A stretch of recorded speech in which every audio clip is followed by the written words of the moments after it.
नमस्कार, जय हिंद दोस्तों। एक बार फिर से हम YouTube पर हाजिर हैं आपके सामने और हम जिक्र करेंगे हरियाणा स्टाफ सिलेक्शन कमीशन का जो एसआई का एग्ज़ाम है उससे रिलेटेड कुछ बातों का। तो दोस्तों, जैसा कि आपको पता है, सब इंस्पेक्टर की भर्ती है हरियाणा की जो अभी चल रही है, जिसका एग्ज़ाम आज भी हुआ है 13 तारीख को और सिर्फ 3 सेंटर का हुआ है। तो उसको एग्ज़ाम को लेकर के हम आपसे कुछ डिस्कस करना चाहते हैं। उम्मीद है कि आप लोग इसको देखोगे और कुछ समझने की कोशिश करोगे। और इनमें से कुछ बातें क्लियर कर देना चाहता हूँ कि यहाँ पर मैंने कुछ भी साबित नहीं करना, ना मेरा एग्ज़ाम है ना कोई बात, लेकिन फिर भी मैं आपको बताना चाहता हूँ क्योंकि कुछ बच्चों के साथ में डिस्क्रिमिनेशन है बहुत ज़्यादा हद तक। तो उसको रिलेटेड ध्यान में रखकर हम ये वीडियो आप तक पहुँचाने की कोशिश करते रहे हैं और आगे भी करते रहेंगे। तो सबसे पहले अगर हम बात करें कि एसआई के एग्ज़ाम में जो आज एग्ज़ाम हुआ है उसमें क्या फ़र्क दिया गया है और किस तरह से बच्चों के साथ में डिस्क्रिमिनेशन हुआ है, तो ये हम आपको बता देना चाहते हैं। सबसे पहले बात अगर हम करें तो सबसे बड़ा अगर हम देखें तो पॉइंट नंबर 1 अगर देखें 26 तारीख को जिनका एग्ज़ाम हुआ था और 26 वर्सेस 13 अगर हम देखें सिर्फ 3 सेंटर का एग्ज़ाम, उनमें अंतर क्या है? तो सबसे बड़ा अंतर है कि 26 तारीख वालों को क्लियरली पता नहीं था कि क्या उनके एग्ज़ाम में हिंदी आएगी या इंग्लिश आएगी, लेकिन यहाँ पर 13 तारीख वाले जो बच्चे हैं उनको ये क्लियर इंडिकेशन मिल चुका था कि एग्ज़ाम के अंदर हिंदी भी आएगी, एग्ज़ाम के अंदर इंग्लिश भी यहाँ पर आएगी। तो सबसे बड़ा बेनिफिट आज जिनका एग्ज़ाम है उन बच्चों को मिला है, ये 10 नंबर का बेनिफिट वो मिला है हिंदी और इंग्लिश का। तो कोई भी बच्चा जो तैयारी कर रहा है उसने हिंदी और इंग्लिश को भी अच्छे से पढ़ लिया है इन 15 दिनों के अंदर। तो इसलिए जो भाई ये सोच रहे थे 26 तारीख को कि उनके 70 का स्कोर है और वो सेफ़ जोन में है, तो मेरी बात ये लिख करके ले लो, आप सेफ़ जोन में बिल्कुल भी नहीं हो, क्योंकि आज ये 10 नंबर का सबसे बड़ा फ़र्क है वो डालने वाले हैं ये 2 सब्जेक्ट हिंदी और इंग्लिश। तो यहाँ पर आपको ये बात आपको ध्यान में रखनी है कि किस तरह से डिस्क्रिमिनेशन यानी भेदभाव है वो आपके साथ में हो रहा है। क्योंकि एग्ज़ाम का लेवल अगर हम बात करें तो एग्ज़ाम का लेवल लगभग वही रखा है, लेकिन बेनिफिट क्या है 13 तारीख वालों को वो हम आपको बताना चाहते हैं। तो सबसे बड़ा बेनिफिट जो है यही है कि उनको पहले से पता लग गया कि हिंदी और इंग्लिश के क्वेश्चंस हैं वो तकरीबन 9 से 10 क्वेश्चन हैं वो आएंगे। तो ये सबसे बड़ी डिमेरिट है 26 तारीख वालों के लिए, क्योंकि उनको पहले से ये पता नहीं था, क्योंकि पीछे जो प्रीवियस एग्ज़ाम हुए थे उनमें हिंदी या इंग्लिश का कोई भी क्वेश्चन नहीं दिया गया था। उस हिसाब से उन्होंने तैयारी की थी, तो वो श्योर नहीं थे हिंदी और इंग्लिश को लेकर के, तो वो इस पर ध्यान नहीं दे पाए। तो ये सबसे बड़ा भेदभाव आप देख सकते हो, क्योंकि 13 तारीख को एक्स्ट्रा टाइम भी मिला है उन कैंडिडेट्स को जिनका 3 एग्ज़ाम सेंटर पर जो पेपर था। तो ये आप देख सकते हो। उसके बाद में हम बहुत सारे क्वेश्चंस आपको दिखा देंगे जो कि उन्हीं टॉपिक से बिलोंग करते हैं जो टॉपिक पहले पूछे गए थे एग्ज़ाम के अंदर। उन क्वेश्चंस को हम आपको बता देते हैं कि कौन कौन से ऐसे क्वेश्चंस हैं जो पूछे गए हैं। तो ये तो बिल्कुल इजी हिंदी और इंग्लिश के क्वेश्चंस हैं जो पूछे जा चुके हैं एग्ज़ाम के अंदर आज वाले के अंदर। तो ये एक बेनिफिट है 10 नंबर का उन लोगों के लिए। तो उसके बाद हम आपको बता देते हैं कौन कौन से ऐसे क्वेश्चंस हैं जो क्वेश्चंस पूछे गए हैं एग्ज़ाम के अंदर। जो टॉपिक जो पहले वाले एग्ज़ाम में था वही अब है। तो आइए हम देखते हैं क्या क्या क्वेश्चंस हैं। जैसे फॉर एग्ज़ाम्पल आपको हम यहाँ पर बता देना चाहते हैं कि इनमें मैथ के क्वेश्चंस तो वो हैं, लेकिन यहाँ पर देखिए क्वेश्चंस ये जो रीजनिंग का टॉपिक है, रीजनिंग के टॉपिक में ये क्वेश्चन है उसी टॉपिक से पिक किया गया है जो प्रीवियस एग्ज़ाम के अंदर पिक किया गया था। तो ऐसे क्वेश्चन जब कैंडिडेट को पता होता है कि किस प्रकार का एग्ज़ाम आना है तो वो उसी प्रकार से प्रिपेयर करता है। तो यहाँ पर इन लोगों के पास में बहुत ज़्यादा बेनिफिट है 13 तारीख वालों के पास में। तो ये आप देख सकते हो सेम टॉपिक है और इसी सेम टॉपिक का आज क्वेश्चन आया है, जो कि यही क्वेश्चन है वो 26 तारीख को भी इस तरह के क्वेश्चन है वो इसी टॉपिक से रिलेटेड है, वो दिए गए थे रीजनिंग के। तो आप यहाँ पर क्लियरली देख सकते हो, ये एक अपने आप में बहुत बड़ा फैक्ट है। उसके बाद हम कह सकते हैं जनरल स्टडी जो है बिल्कुल इजी थी, कोई इसमें वो बड़ी बात नहीं है। 85 नंबर 86 नंबर क्वेश्चन है, पद्म भूषण पुरस्कार त्रिलोचन सिंह वाला क्वेश्चन आपको पता ही है। और आईपीएस अधिकारी बारे में यानी पुलिस से रिलेटेड भी क्वेश्चन पूछे गए थे। ये भी क्वेश्चन है वो पिछले एग्जाम में पुलिस से रिलेटेड क्वेश्चन है वो पूछा गया था, तो वहाँ भी। और गृह मंत्रालय के संबंध में ये क्वेश्चन पूछा गया। तो यानी ये क्वेश्चन ऐसे हैं जहाँ पर टॉपिक है सिमिलर हैं। उसके बाद फर्दर अगर हम और बात करते हैं तो कुछ और क्वेश्चंस आपको दिखा देता हूँ। यहाँ पर ये क्वेश्चन तो लगभग बिल्कुल इजी क्वेश्चंस हैं जो दिए गए हैं। यहाँ पर राजीव गांधी खेल रत्न पुरस्कार हाल फिलहाल में बदला गया है, मेजर ध्यानचंद खेल पुरस्कार किया गया है उसको। अब ये टॉपिक देखिए, विधानसभा क्षेत्र आरक्षित श्रेणी में नहीं आता, तो आरक्षण वाले विधानसभा का ये टॉपिक है, ये पहले जो 26 तारीख को एग्ज़ाम हुआ था उसके अंदर पूछा जा चुका है। तो ये टॉपिक है, किसी ने भी इजीली पढ़ लिया होगा अगर पिछला एग्ज़ाम उसने देखा है। और मोस्टली जो बच्चे तैयारी कर रहे थे उन्होंने उन टॉपिक को पिक किया है। तो उन टॉपिक को पिक किया है तो ये बात ध्यान में रखना कि श्योरली उनका स्कोर है वो 75 अबोव रहने वाला है। 75% है, यानी 75 क्वेश्चंस हैं उनके नॉर्मली हैं, बनेंगे। जो बच्चे पढ़ने वाले हैं उनके अच्छे से बनेंगे। तो पिछले वालों से ज़्यादा बेनिफिट में है ये 3 सेंटर का जो एग्ज़ाम हुआ है ये बच्चे। उसके बाद अगर हम देखें तो ये संविधान की प्रस्तावना वाला समाजवादी धर्मनिरपेक्ष, ये तो बिल्कुल बेसिक क्वेश्चन है, इसके बारे में तो हम जिक्र ही क्या करें। और विधि अधिकारी के बारे में पूछा गया है, या चालान राशि, ये पुलिस से रिलेटेड क्वेश्चन है, ये फिर पूछे गए हैं यहाँ पर। उसी टॉपिक से सिमिलर जो टॉपिक है वो रखा गया था पीछे वाले में। तो जिन्होंने इन टॉपिक को पढ़ा है, ऐसे बहुत सारे क्वेश्चन है, अप्रोक्सीमेटली आपको 30 से 35 क्वेश्चन ऐसे मिल जाएंगे, और जिनका टॉपिक है वो क्लियर है अगर पीछे वाला, तो उनमें से यही क्वेश्चन पूछे गए हैं।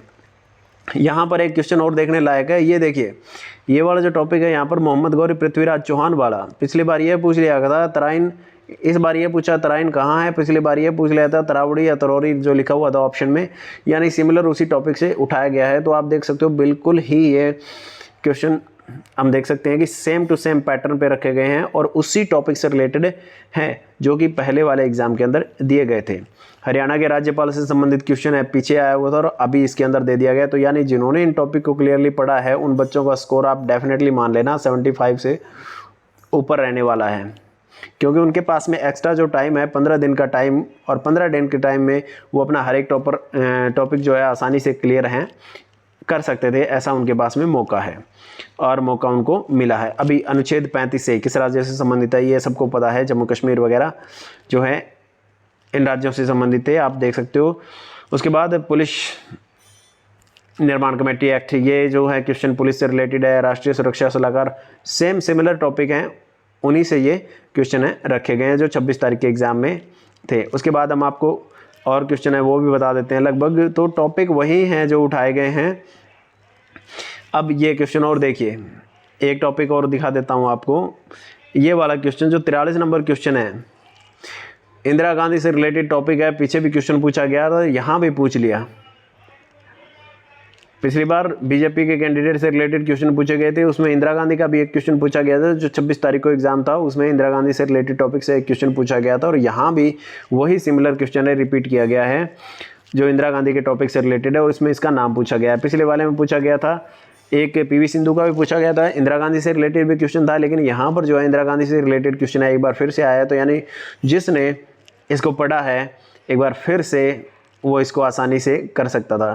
तो बच्चे जो हैं 13 वाले इस प्रकार से बेनिफिट में हैं। अब फिर ये यहाँ पर एक क्वेश्चन और है, देखिए, थियोसॉफिकल सोसाइटी की स्थापना, ये थियोसॉफिकल सोसाइटी इसका मुख्यालय पूछा गया था, यहाँ पर इस बार इसकी स्थापना पूछ ली गई है। तो यानी ये टॉपिक भी जिन्होंने पढ़ा है उसका श्योर जो है नंबर मिलेगा इसको आसानी से। तो टॉपिक है उसने कवर किया है 13 तारीख वाले बच्चों ने, तो 26 वाले यहाँ पर मार खाएंगे इन टॉपिक से रिलेटेड क्वेश्चन में। सर छोटू राम से रिलेटेड क्वेश्चन है, ये टॉपिक भी पहले बच्चे हैं वो कर चुके हैं, पिछले एग्जाम को देख करके उन्होंने अवश्य इसको पढ़ा होगा। उसके बाद फर्दर हम और सारे क्वेश्चन आपको दिखा सकते हैं। यहाँ पर ये क्वेश्चन है वो पूछने लायक थे ही नहीं, हाइड्रोफोबिया वगैरह क्वेश्चन है, ये बिल्कुल ईजी हैं, क्यों होता है क्यों नहीं होता, ये तो बिल्कुल ही आसान क्वेश्चन यहाँ पर दिए गए हैं। फर्दर हम कह सकते हैं ये तो 2829 ये क्वेश्चन है, मॉडरेटेड लाइफ डिवाइन है, पुस्तक का नाम पूछा गया, तो पुस्तक का नाम पीछे भी किसी ने शायद पूछा होगा, तो उसमें थोड़ा हमें जो है 73वां संविधान संशोधन, ये बार बार यही क्वेश्चन पूछा जा रहा है। तो ये टॉपिक संविधान संशोधन से रिलेटेड जिसने पढ़े हैं वो क्लियरली इसको कर देगा। कृषि क्षेत्रों की कुल संख्या, ये वाला टॉपिक प्रीवियस एग्जाम के अंदर पूछे गए हैं काफ़ी ज़्यादा बार। तो बहुत से ऐसे क्वेश्चन हैं जिनको लेकर के इश्यूज़ यहाँ पर एक बार फिर, अब एक बार थोड़ा सा आपको ये 26 तारीख वाले क्वेश्चन पेपर की थोड़ी झलक दिखा देता हूँ। यहाँ पर ब्रह्म सौर से रिलेटेड टॉपिक अगर किसी ने पढ़ा है तो वो आज के पेपर में भी इससे रिलेटेड क्वेश्चन आया हुआ है। इसके अलावा ये आपको अब मैं क्वेश्चन बता चुका हूँ कि मोहम्मद गौरी पृथ्वीराज चौहान से रिलेटेड राज्यपाल से संबंधित, तो ये 3 टॉपिक जिसने क्लियर कर रखे हैं तो वो तो आसानी से कर लेगा आज का पेपर, और ये सबसे बड़ा बेनिफिट है अपने आप में उन बच्चों के पास में, बहुत बड़ा बेनिफिट है आज जिनका एग्ज़ाम हुआ है। उसके बाद आप फर्दर देख सकते हो यहाँ पर और भी हैं, जो क्वेश्चन जो पहले पूछे गए हैं और आज के टाइम पर भी पूछे गए हैं। यहाँ पर एक ये भी देखिए 28 नंबर क्वेश्चन है। ये जो वैज्ञानिक नाम वाला टॉपिक है, किसी ने अगर पढ़ा है तो वो अच्छे से जवाब दे सकता है, क्योंकि आज के अंदर उस दिन पूछा गया था बकरी का वैज्ञानिक नाम, आज पूछा गया कैट यानी बिल्ली का वैज्ञानिक नाम। तो ये टॉपिक जिसने अगर पढ़ रखा है तो वो आराम से कर सकता है। हरियाणा पुलिस की भर्ती में पीएसटी का मतलब क्या है, ये पुलिस वाला आज पूछा गया पीएटी का मतलब क्या है, यहाँ पर पूछ लिया पीएसटी का मतलब क्या है। तो 26 वाले यहाँ पर बहुत ज़्यादा डिमेरिट में रहेंगे 13 तारीख वालों की बजाय, क्योंकि 13 तारीख वालों के पास में एक्स्ट्रा टाइम भी था और उनके पास में बहुत से ऐसे टॉपिक हैं जिनसे रिलेटेड क्वेश्चन उन्होंने पूछे हैं। तो वही जो प्रीवियस में पूछे गए हैं वो फिर क्वेश्चन रिपीट किए गए एलिफेंटा गुफा से रिलेटेड। इसके अलावा अगर हम बात करें तो ये रंगून से रिलेटेड जो है बहादुर शाह जफर यानी रंगून का पूछा गया आज, तो यहाँ पर दिया गया है निर्वासन का। उसके बाद थियोसॉफिकल सोसाइटी, ये 26 तारीख को पूछे गए थे और आज भी इनसे रिलेटेड क्वेश्चन है वो पूछे गए हैं एग्ज़ाम के अंदर। तो सबसे बड़ा बेनिफिट यहाँ पर रहेगा उन कैंडिडेट्स के लिए जिन्होंने आज एग्ज़ाम दिया है। तो अप्रॉक्सीमेटली यहाँ पर कट ऑफ ऑटोमेटिकली हाई हो जाएगी और अगर नॉर्मलाइजेशन होता है तो उस बेस पर भी जो पीछे जिन्होंने एग्ज़ाम दिया है उनमें से बहुत से बच्चे हैं वो अपना एग्ज़ाम भूल जाएं, क्योंकि उनको कोई बेनिफिट नहीं मिलने वाला, उनको नुकसान ही नुकसान है टोटली इससे काफ़ी ज़्यादा हद तक। तो ये 26 तारीख और 13 तारीख का जो हमने एक डिस्कशन किया है 26 वर्सेस 13 का अगर हम देखें तो जो एसआई का एग्ज़ाम है उसमें कम्प्लीटली 13 तारीख वालों को ज़्यादा बेनिफिट है। और 26 तारीख को जिनका स्कोर है 70 के अराउंड था, अब वो बिल्कुल ही यहाँ पर मान लीजिए कि वो अनसेफ हैं यहाँ पर, क्योंकि आज लगभग 1000 के करीबन बच्चे थे जिनका एग्ज़ाम था। तो ऐसे में हम यहाँ कह सकते हैं कि 30% या 35% क्वेश्चंस ऐसे थे जिनके टॉपिक है वो पहले पूछे जा चुके थे और उन्हीं से रिलेटेड क्वेश्चन आए हैं। तो जाहिर तौर पर बात है 30 में से 28-29 का स्कोर तो लगभग सभी का होगा, यानी 25 से ऊपर का स्कोर सभी का सही होगा मोस्टली। और इंटेलिजेंट जो बच्चे हैं वो 30 का स्कोर कर सकते हैं क्योंकि उन्होंने वो टॉपिक एक बार फिर से पढ़े हैं। इसके अलावा 30 to 35 ही ऐसे क्वेश्चन है जो बिल्कुल ईजी टू मॉडरेट हैं, तो उनको भी आसानी से किया जा सकता है। बाकी बचे जो क्वेश्चन हैं वो हम कह सकते हैं कुछ हद तक ठीक थे लेकिन उतने ज़्यादा टफ भी नहीं थे। तो यहाँ पर सबसे बड़ा बेनिफिट रहेगा 13 तारीख वाले बच्चों के पास में। तो ये उनके पास में एक बहुत बड़ा बेनिफिट है आज के टाइम पे, क्योंकि उनको एक्स्ट्रा टाइम भी मिला है। और इसी को लेकर के जो 26 तारीख वाले बच्चे थे वो सवाल उठा रहे थे लगातार, उन्होंने कोर्ट केस भी किया हुआ है इस एसआई की भर्ती पर, तो उनका जायज़ बनता भी है और होगा। तो बाकी वैसे इसकी कार्रवाई है वो चलती रहेगी, लेकिन एक बार फिर से आप इसको देख सकते हो कि किस तरह का भेदभाव है वो यहाँ पर देखने को हमें मिला है। क्योंकि एग्ज़ाम है वो लगभग हम कह सकते हैं कि यहाँ पर 65% बिल्कुल वही एग्ज़ाम दिया गया है।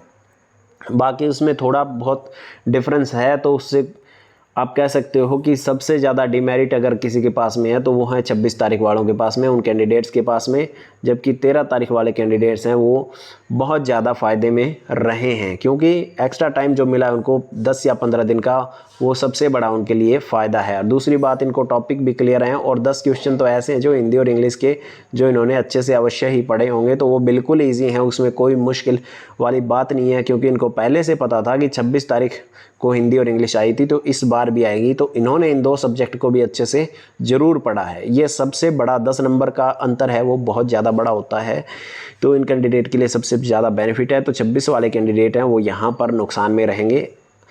तो अब जो कैंडिडेट 26 तारीख को जिनके 70 के आसपास थे या 70, 72, 65 के करीबन थे, वो बिल्कुल अनसेफ है यहाँ पर। और अगर नॉर्मलाइजेशन होता है तो उसकी तो महिमा ही अलग है एचएसएससी की, वो पता नहीं किस तरह से करता है। वो तो शायद हो सकता है कि जिनके 80 भी हों उनको भी डाउन ले आए और जिनके 50 हों उनको ऊपर ले जाए, तो वो हम देखते हैं बाद में क्या रहता है क्या नहीं रहता। फ़िलहाल तो यही इसकी अपडेट है, क्योंकि 17 नवंबर जो है इसकी डेट दी जा चुकी है कोर्ट केस में। तो तब तक वेट करते हैं, देखिए क्या होता है क्या नहीं होता, क्या इसका रिज़ल्ट आता है या नहीं आता। बाकी इन्फॉर्मेशन है हम आपके साथ में शेयर करते रहेंगे। अब आपको अगर लगता है कि इनमें कुछ फ़र्क है एग्ज़ाम में या नहीं है, तो आप अपने विचार है वो शेयर कर सकते हैं। यहाँ पर हम आपसे जो हैं संपर्क में बने रहेंगे और बाकी की जो इन्फॉर्मेशन आपके लिए लेकर के आते रहेंगे। कंपैरिजन आप खुद भी कर सकते हो एग्ज़ाम का, आप अपने आप से देख करके, एग्ज़ाम आपके पास में अवेलेबल होगा 2 तारीख का, तो उससे भी आप देख लीजिए कि किस तरह से ये एग्ज़ाम है कंडक्ट किया गया है, क्या क्या यहाँ पर हो रहा है। बाकी नेक्स्ट वीडियो के साथ में हम मिलेंगे कुछ और इन्फॉर्मेशन के साथ में। कल जो हियरिंग है फीमेल वाली, उसके बारे में भी आपको जानकारी प्रोवाइड करवाएंगे। फ़ीमेल कांस्टेबल के बारे में जो नॉर्मलाइजेशन को लेकर जो सुनवाई है कोर्ट में, उसकी डेट है कल, तो उसके बारे में भी आपको लिए जानकारी लेकर के आएंगे। तब तक के लिए आप करिए अपना इवैल्यूएशन और बने रहिए हमारे साथ अपडेटेड मोड में। तब तक के लिए थैंक यू, जय हिंद।